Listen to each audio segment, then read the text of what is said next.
Don't be afraid of the dark. Just relax and let the darkness fall over you.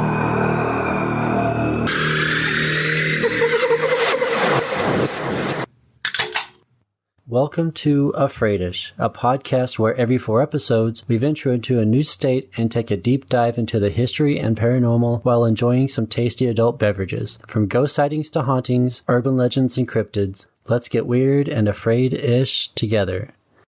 Hello, I'm Paul. And I'm Ashley. And welcome to episode 11, or episode 3 of Kentucky.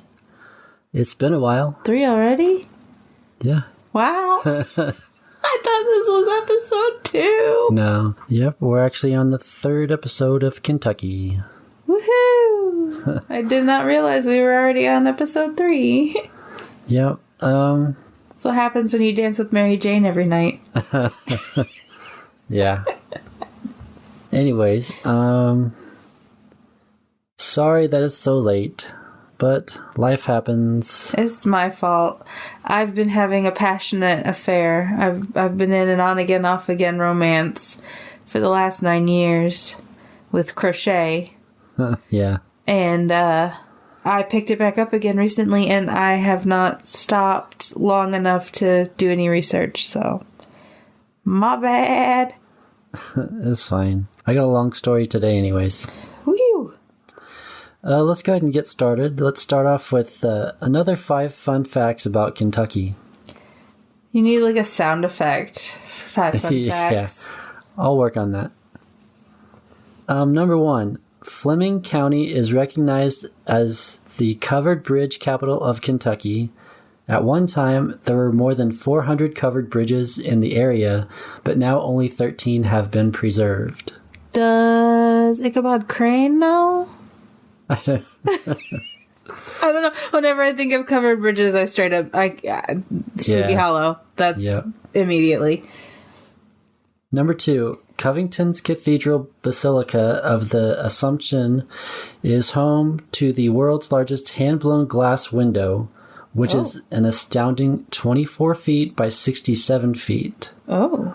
It is a beautiful rendition of the Council of Ephesus, including 134 life-sized figures. The church itself is breathtaking with a total of 82 shimmering stained glass windows, aka works of art. Wow. Way to go, Kentucky, ripping off all of Europe. Pretty much. Number 3. One of the rarest sightings to see happens in Cumberland Falls on the Cumberland River near Corbin. Here you might spy a moonbow, a rainbow made from the light reflected off of the moon. Ooh! On clear nights, when the moon is full and nearly full, you can see a moonbow in the fall's spray. Can we go to there on the next full moon and have us a little moonbow party? That would be fun. The only other place on Earth you can consistently see this amazing natural phenomenon is Victoria Falls on the Zambia-Zimbabwe border. Cool. So, yeah.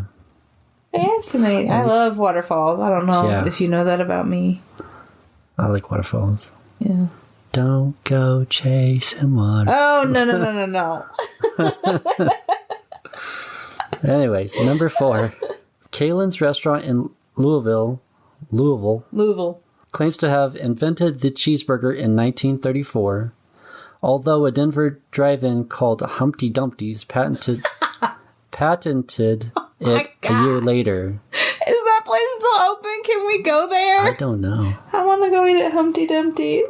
Anyways, yeah, so supposedly Kalen's restaurant invented the cheeseburger, but of course... Allegedly. Since they didn't patent it, Humpty Dumpty's, took it. So Humpty Dumpty Edison Kalen's? Yep. They sure did. Damn it. Yeah, hopefully people get that reference. I hope so. Thomas Edison stole from everybody, but mostly Nikola Tesla. Yeah, basically, he's like, everybody do the work for me while I take all the credit. Yup. Anyways, number 5. And what goes better with a cheeseburger than a Pepsi? which is my favorite. Disgusting. It's my favorite soda. Anyways, Pikeville, Kentucky leads the nation in per capita Pepsi consumption. Oh, you would be so happy there. I would literally eat my own foot. Oh, calm down. You drink Pepsi Zero. When I have to. I don't like it. Anyways, so that's the 5 fun facts about Kentucky. Fun! All right, so this is going to be an episode about UFOs. That was my X-Files song. I love the X-Files. Love the X-Files. So, yes, I am Fox Mulder. Have you ever asked yourself, are we alone in the universe? Every fucking day. How could we be alone in this vast universe? We're not. Out of all the galaxies, out of all the planets and the stars out there, couldn't there be more living creatures other than us? Mathematically, there literally has to be. Yeah. Aliens, extraterrestrials, Martians, little green men, the Greys, whatever you want to call them, there has to be something or someone else out there. From small bacteria to highly advanced beings with technology to travel through space and potentially visit our planet. Which I kind of think like Men in Black, the movie. I kind of think that could be potentially kind of sort of true. I don't know. Do you think Michael Jackson was really trying to get in? Yeah, and Elvis just went home. So. Here's a story about a spaceship and 12 little men. This is the original story published on August 22nd, 1955 by the Kentucky New Era about the little men that allegedly landed in the Kelly community on August 21st, 1955. Wait, on my birthday? Yeah.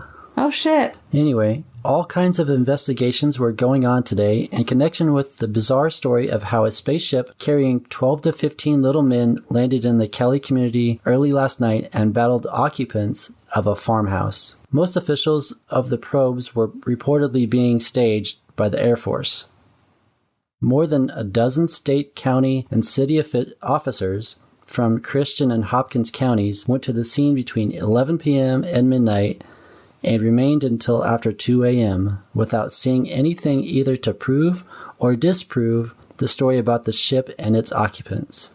The farmhouse is located on Old Madisonville Road, about 8 miles north of Hopkinsville. The property is occupied by Cecil Lucky Sutton, one of those who reported experiencing last night's phenomena. There were some 10 or 12 persons in the house, including several children, but investigating officers were not able to determine exactly how many of those present actually claimed to have seen any of the little men from the spaceship. Wow. The only other person whom officers quoted directly was identified as Billy Ray Taylor. One account said Taylor is a visitor from Pennsylvania, which recently had a similar report of a spaceship. Neither Sutton or Taylor was home when officers returned to the scene this morning. Oh, okay. Can we just pause for a second? Only 2 people out of what? Did it say 12? 10 or 12, yeah. Only 2 people reported seeing. Like, if this was something that was really happening, all of the people in the house, like the kids would be waking up. They all saw it. You just it's said. It's just two out of the 10 or 12 weren't home when the officers returned the next morning. Oh, I got confused. It's okay. So the story broke around 11 o'clock last night when 2 cars, one bearing a Pennsylvania license, drove up to Hopkinsville's police headquarters. Officers then at the station said the 2 autos contained at least 5 adults and several children. All appeared highly excited. Spokesman for the crowd told of how something resembling a spaceship or flying saucer had landed at the back of their house near Kelly, and 12 or 15 men, who appeared to be about 4 feet tall, had got out of the ship and come up to the house and done battle with the occupants. Wow. Yeah. Sounds like somebody was high. We need help, one of the men said. We've been fighting with them for nearly 4 hours. 4 city police, Chief Russell Greenwell, T.C. Gross, Doris Francis, and Gray Salter drove to the scene to see about the little men. By radio contact they made with State Troopers R.N. Ferguson Jr. and G.W. Riley and Deputy Sheriff George Batts, all of whom joined the motorcade to Kelly in their own vehicles. 4 MPs also went. The radio discussions also brought 2 Hopkins County deputy sheriffs and at least 3 state troopers from the station at Madisonville. First arrivers found the scene deserted. The 2 cars which had brought the report to Hopkinsville did not return to the Kelly farm until after officers had arrived and looked the situation over. Officers reported they found no tracks of little men, nor was there any mark indicating anything had landed at the described spot behind the house. There was a hole in the screen at the window through which occupants said a shot had been fired at one of the strange little men. Both Chief Greenwell and Deputy Sheriff Batts said they got approximately this story from the still terrified and excited Sutton and Taylor families. So, at about 7 p.m., one of the men went out of the house to get a bucket of water. He saw what looked like a flying saucer come over the trees and land in a field at a point about a city block behind the house. There was no explosion, only a semi-hissing sound, and the watcher returned to the house with a bucket of water. A short time later, somebody reported some little men with big heads and long arms were approaching the house. The men were described as having huge eyes and hands out of proportion to their small bodies. The visitors were wearing what looked like a metal plate. Oh. The men got their guns, a shotgun for Sutton and a .22 caliber target pistol for Taylor. By and by, one of the little men pressed his face against the window, and the shotgun fired through the window. The face disappeared. The men decided to go outside and see if the visitor had been hit. Taylor was in front, and when he emerged from the front door, a huge hand reached down from the low roof above the door and grabbed him by the hair. He pulled away, and the 2 men went on out of the house. One of the strange little men was in a nearby tree, another on top of the house. A blast from Sutton's shotgun knocked another one of the men down, but he did not appear hurt. He disappeared into the darkness. Wow. Taylor reportedly opened fire on other members of the invading party, also with little effect. Why are you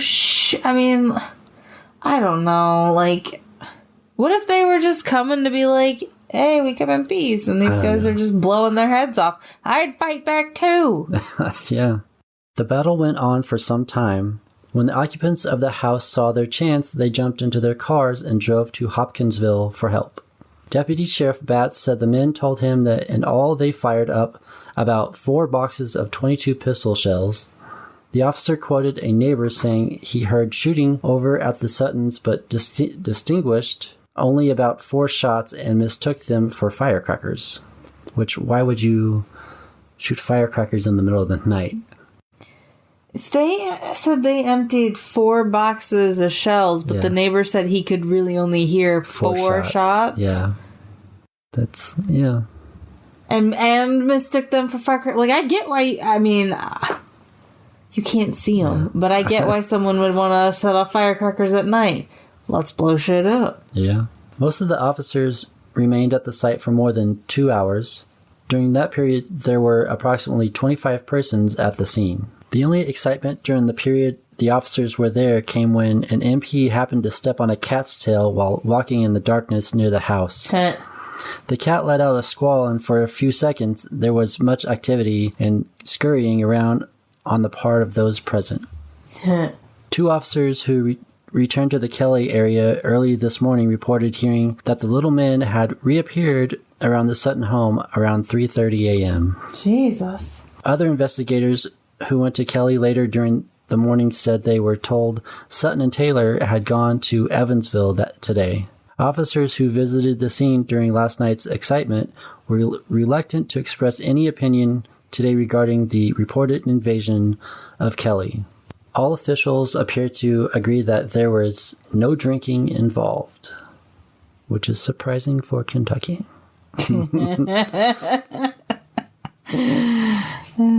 only outspoken comment came from Frank Dudas, City Police Desk Sergeant, who was not on duty last night and had not visited the scene so far. He said, "I think the whole story is entirely possible." Sergeant Dudas was one of the city policemen who reported seeing 3 flying saucers early one morning last summer. He said, "I know I saw them. If I saw them, the Kelly story certainly could be true." So that's the original article the day after the incident. Wow. The police interviewed other nearby farms. All reported strange lights, unknown spooky sounds, and gunfire. The gunfire, which was described as coming from the Sutton farm, the combination of stories by other farmers only proved to further collaborate with the initial family's concerns. Wow. Okay, so the one guy that was reported in the newspaper wasn't the only farmer that they interviewed. Right. Okay. A strange greenish glow found around the areas where the goblins were thought to be wounded was tested and labeled as could not be determined. The goblins? That's what they look like. I'll have pictures on the social media.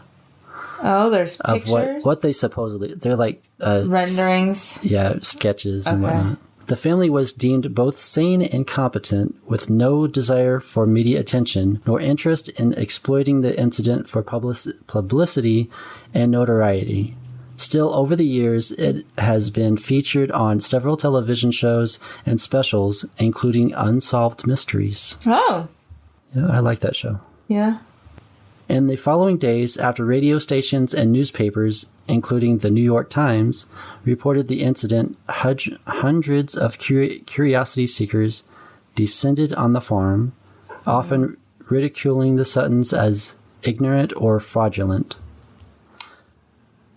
Yeah. Just leave people alone. Yeah. When no trespassing signs proved useless at discouraging them, the family tried charging admission, 50 cents for entering the grounds, $1 for information, and $10 for taking pictures. Oh. After that, skeptics blasted them as fortune-seeking fabulous. I mean, if people are going to be on your property anyway... Right. You're damned if you do, you're damned if you don't. Pretty much. As the Kelly story spread into the world, it took on a life of its own. The number of little men grew to a dozen or more.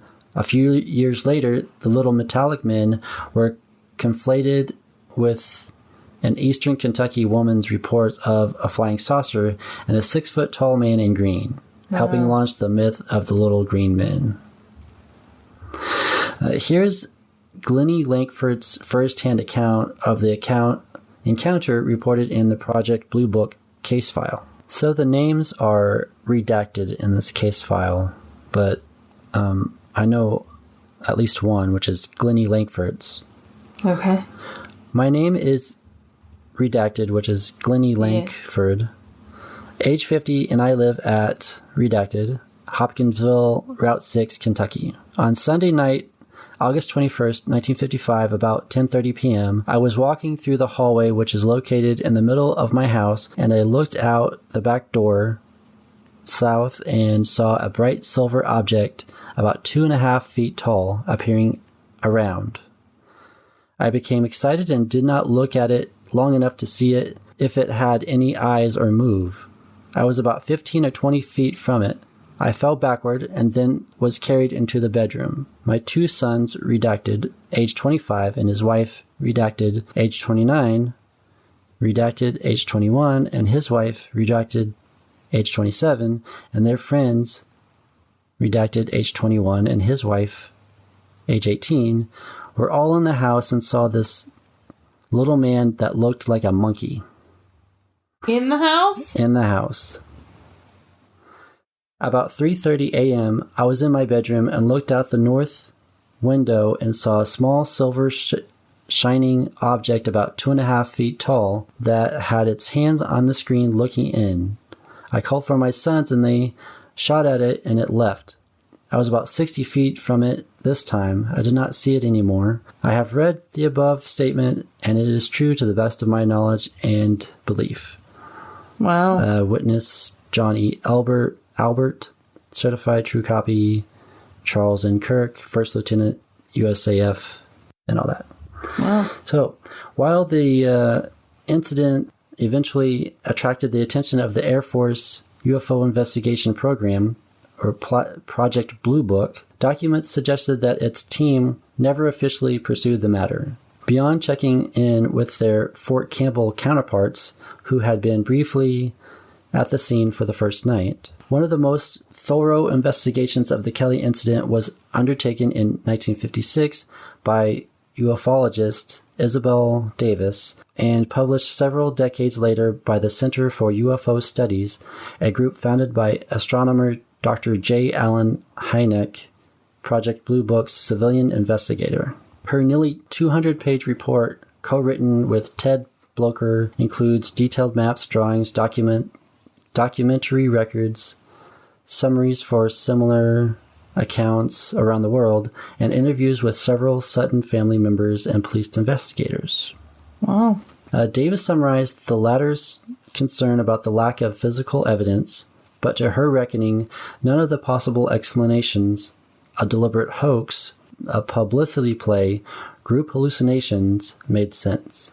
While questions arose about whether the young men were exaggerating, possibly fueled by hidden stores of liquor, Davis's strong impression after meeting Mrs. Langford was one of the somber, nonsense matriarch who abhorred the limelight and had no reason to lie.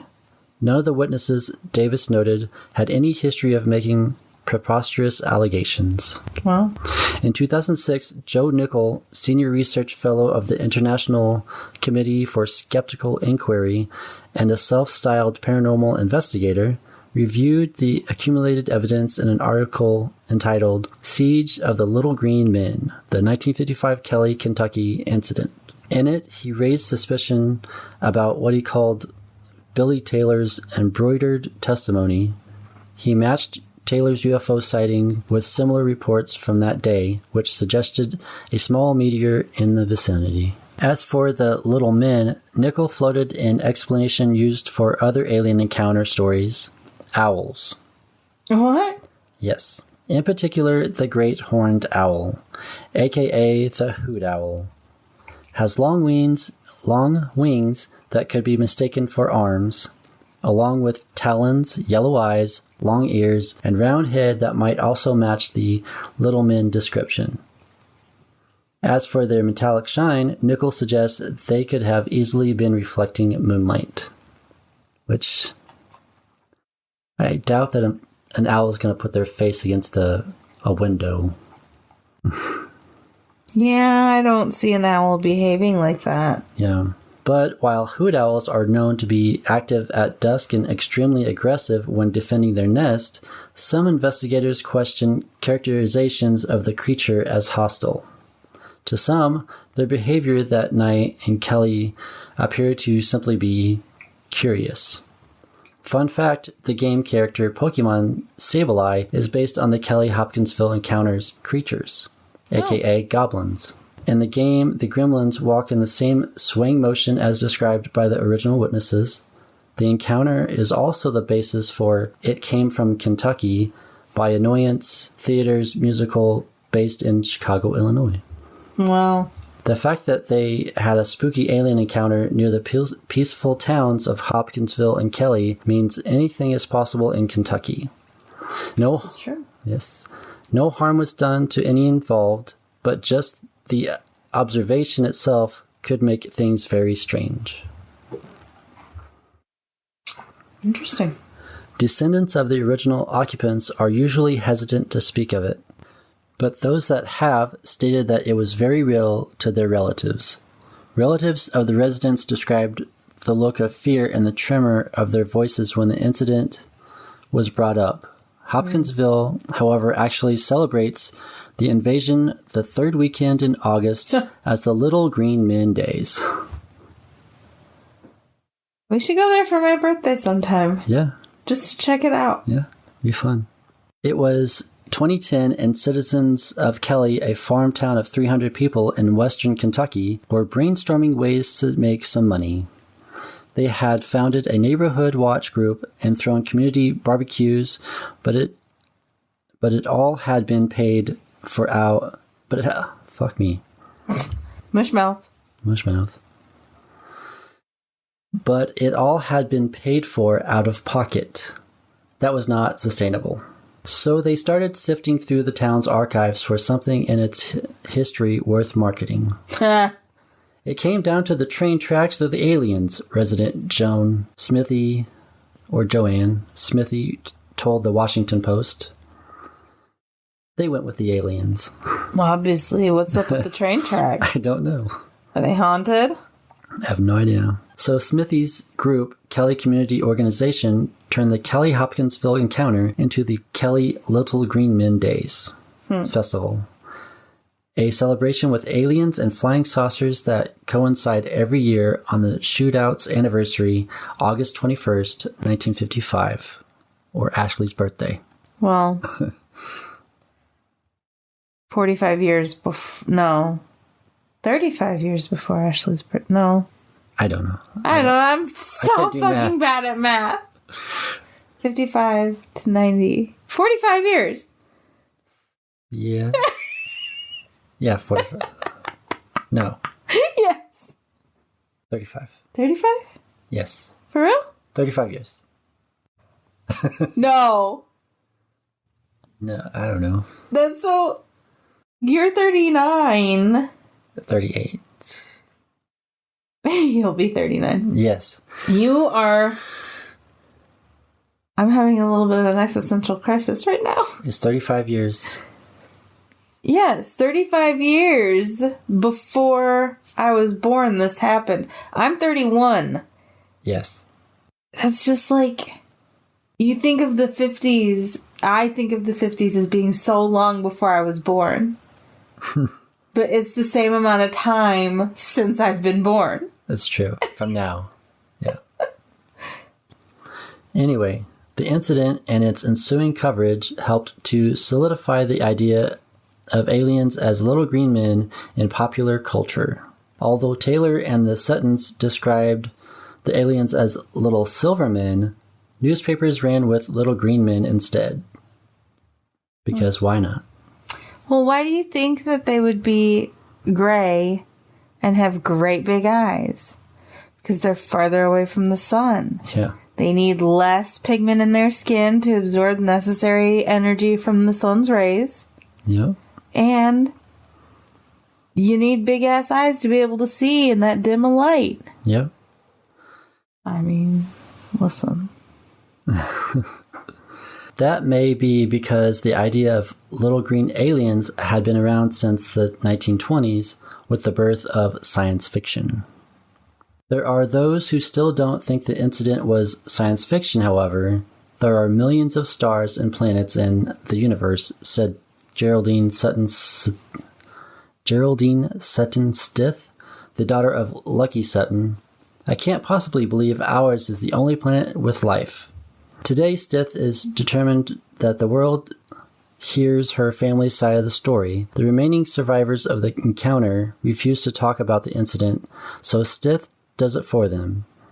In addition to her books on the encounter, Alien Legacy 2007 and The Kelly Green Men, Alien Legacy Revisited 2015, she speaks at Kelly's Little Green Men Days festival every year. Wow. The annual festival draws a few thousand people, and the story remains enticing to producers looking for the next big thing. For example, Steven Spielberg's classic film E.T. supposedly has its origins in the encounter. Other films, including Close Encounters of the Third Kind, Signs, Gremlins, Critters, and Poltergeist, were also inspired by it. Poltergeist. Poltergeist. It's about a demon. I know. I don't know. That's a stretch. It's been forever since I've seen it, so if I've seen it, I don't know. Fascinating. Yeah. An episode of the History Channel's Project Blue Book focused on the incident, and there's a new movie entitled The Visitants, which is set to start filming later in 2021 about the encounter. Wow, who's going to be in it? I'm not sure, but I researched it, and it says it's in pre-production. So I'm not sure. And where are the Visitants filming? None other than Hopkinsville, Kentucky. Oh, wow, they're actually going to That's pretty location. Awesome. Perhaps they're hoping for another extraterrestrial visit. If you encountered an extraterrestrial, would it make you afraid-ish? Probably. I mean, I'd be lying if I said no. Yeah, I mean, anything different that you're not used to on this planet is probably going to scare the shit out of somebody. Well, then there's always going to be the question of what are their intentions. That's true, yeah. You know, like when the English came over on the Mayflower and they tricked the natives into thinking that they were good guys, but then they just, fine. Yeah. It's not fine. I was talking specifically to Paul. He was giving me hand signals. I need to speak louder. Anyways. So yeah, that's my story. And do you want to read the personal experience? Yes. Can you give me a second? I don't want to leave this unfinished. I'm almost there. She's crocheting as we do the podcast, so. Yeah. And I have like 10 stitches left. I can't just leave them hanging. I still have an unfinished blanket in there that I did, but that was left unfinished, 5 years ago? Longer than that? Shit. Anyways, so this next part that Ashley's going to read is a personal experience about what might have been ghosts or extraterrestrials. Fascinating. I have not read this. I've not seen it. I don't know what I'm about to say. So she's cold reading this. She has no idea what the fuck it is. I don't know if I'm going to hate him or not after this. Am I going to hate you? No. Okay. All right. So this article, this personal encounter was written by Donald Patton. And here we go. This is a first-hand account from legendsofamerica.com. I'm going to read it as it is from the writer's point of view. First, let me say that I am a 29-year-old male from Kentucky and a skeptic when it comes to ghosts. I believe that there must be a logical explanation for everything, though it may be logic when we do not currently understand. If asked about UFOs, I would have to say that though, again, skeptical, I feel the possibility is far greater than that of spirits of the dead walking among us. The reason I mention this is that this story falls somewhere between UFOs and ghosts. I want to assure you that, as God is my witness, this is a true story. It has recently been in my mind and really scares me yet today. My story begins late one evening in midsummer about 15 years ago. At that time, I had a very strange habit. I was absolutely obsessed with throwing rocks. I would spend hours engaging in my hobby, particularly at a spot about 60 yards up the hill behind my house where there were many rocks. Because the summer days were getting very hot, I adapted the habit of waiting until evening to pursue my odd hobby. It was a ritual that I had been repeating every night for about a month. At 14 years of age, I was a rough and fearless boy, and all the ghost stories in the world would not have kept me from my love of stone throwing. So on this particular night, I was out on the hill, sitting in my usual spot, and happily throwing away. I had been doing this for about an hour, and it was just beginning to get dark when I heard the front door to my house open. I knew that my father was coming out to tell me it was getting dark and to come on in so he could go to sleep without worrying about me. Predictably, he came around the house and stopped at the bottom of the hill yelling, "Donald, Eric, come on in. It's getting dark and I want to go to bed." Eric is my nephew, who was about 9 years old at the time. I continued to sit, mumbling a low, huh? Okay. My father then walked a bit closer, saying, Donald, Eric, you boys get in here now. Then I stood up and replied, Eric is not up here. He's in his room. I'm the only one up here. My father then continued up the hill, asking, Well, who are those people you were talking to? I responded, No one. I am here alone. To this, a frightened look crossed my father's face. Donald, honey, are you sure Matt and Eric are not up here? He asked. Matt was a friend of Eric's. No, I replied. Matt's not even here tonight. He then said that there had been someone behind me, and hadn't I seen them? When I said no, we began to look around the yard. After searching the property very thoroughly, we went inside the house to confirm that every family member was where they were supposed to be. They were. We woke up my brother, who got his pistol and went up the road to see that there were no strangers in the area and to make another search of the yard. All the while, my poor father was strangely quiet and looked so frightened. I had never seen him this way before. It was not until the next morning that he had recovered enough to tell us the whole story. My father said that when he walked around the house, he saw two, quote, little people standing behind me, dressed all in white. He described them as looking like a damn doctor or something. He did not see me as I was sitting down, and he assumed that the little people, whom he estimated to be about 3.5 to 4 feet tall, were me and my nephew. When he shouted for me to come in the house, the little people ran around the side of the hill above me, then went behind some small buildings on our property, and he never saw them again. Now it is important to know that our yard was fenced in 2 sections. The little white men, as my dad put it, were standing right behind me on the other side of the fence. However, when they ran away, they were inside the fence, hiding behind the outbuildings. So they ran into the fence? Yes. There was an open gate that went out into our yard, which was also fenced. They could not have gotten into our yard without my seeing them, and there is no way they could have crossed the fence as fast and would have certainly been heard by the dogs, which would have raised a ruckus. Afterward, my father admitted that the incident scared him worse than anything had ever before, so much so that for months he would not go out after dark without being armed. Though I saw my father's fear, I was still not afraid until he said to me, They were standing there looking right down your shirt collar. That scared me some. To this day, I haven't a clue what those little people were. I often wonder where I would be if my father hadn't come out that night. I also wonder how many other nights they might have been there before. That's a pretty creepy story. Yeah. No me gusta. Could you imagine? It's like being outside alone, like by yourself. Like in our backyard, we have a little fire pit. Like sitting there and like not knowing that somebody could be right behind you like that. I literally have nightmares about that same scenario. Yeah. That's why I don't go camping.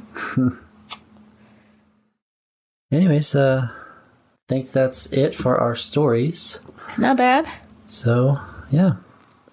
So if you have any stories or requests of anything you want to hear about, or if you know anyone who does, please email us at afraidishpodcast@gmail.com, Instagram and Facebook at afraidishpodcast, and Twitter at afraid_ish. Visit the website at afraid-ishpodcast.com. All the links will be in the show notes, and I'll have obviously pictures for social media. Yay! If you're not following Afraidish Podcast on Instagram, do. Yes. I forgot the last few episodes of what I'm drinking. I always assume I'm drinking a beer because I am. Yeah. Every time I record. Every single night that we record, he has a beer. I am drinking herbal tea. Yes. I have a little bit of a head cold, which is funny because this happened exactly the same time last month, and it was, sorry if you're squeamish, that time of the month. Yes. And it is also that time of the month now. Yes. And I'm sick again. And oh my god, I never want to be sick on my period ever again. It's miserable. But my tea is really good. I grow a lot of my own herbs. Yes. This one has pineapple sage, lemon balm, and a basil called blue spice basil, which has like a fruity vanilla-y fragrance. It's nice. Tasty. Don't we have like a shit ton of basil all around the yard? Yeah, I gotta get out there and harvest it because I want more of this fucking tea. It's so good. Sounds good. Yeah, I'm drinking my regular Michelob Ultra Infusions, lime and prickly pear cactus. Yeah, it's pretty good for chick beer. Yeah, for chick beer. Which I like because I'm a chick, I guess. I just like it. I don't drink to get drunk. I just relax and... It's low calorie. Yeah, it was when we were doing the keto diet, it was one of the only beers that was actually approved. Yeah. So... I need to go on a diet again. Shit. You don't need to go on a diet. You just need to... I just need to work out and not be lazy. And eat... Your wife needs to cook you better food. Before we go, I have a special shout out to Steve, who is a listener and was a coworker. Happy retirement. Woohoo! Happy retirement! Yeah. He always made me smile when he passed by and said hi, and he used to say, "Hi, Polly." Aw, Polly. Yep. So, Steve, I know you're listening. Happy retirement, and good luck, buddy. Happy retirement, Steve. All right, let's get out of here. Alrighty. And as always, don't be afraid of the dark. Be afraid-ish of what's in it. Bye. Bye.